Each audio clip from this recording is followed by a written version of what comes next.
Assalomu alaykum, hurmatli tadbirkor akalar, ukalar, o'zbegim xalqi. Charchamayapsizlarmi? Sizlarga yana bitta navbatdagi ishimizni taqdim etamiz. Xonadonlar uchun naveslar qurib berganmiz.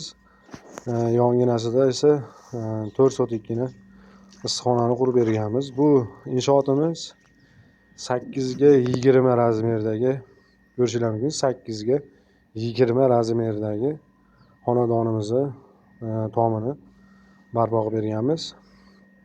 Konteyner profili, konteyner materiallaridan qurib bitkazib berdik. Xizmatlar O'zbekiston Respublikasining barcha viloyatlariga, qo'shni Qirg'iziston Respublikasiga ham o'tib naveslar qurib berishimiz mumkin.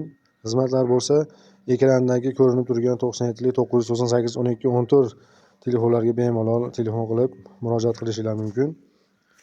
Xohlasanglar kvadratga, xohlasanglar metriga gaplashamiz. Shunga o'xshash xonadonlaringizni tomlari, ayvonlari, bunaqa arkali kazeroylari bormi? So'rtok, naves, to'yxona tomlari, samomoyka, moyka, mini stadion, to'yxona, barcha katta kichik inshootlarning tomlarini konteyner profili, ya'ni konteyner materiallaridan mustahkam, baquvvat, arzon, sifatli qilib qurib beramiz. Molxonalarni, kichkina otxona, molxona, naveslarni ham qurib beramiz. Xizmatlar bo'lsa, shu pastdagi telefon raqamlariga telefon qilaverasizlar.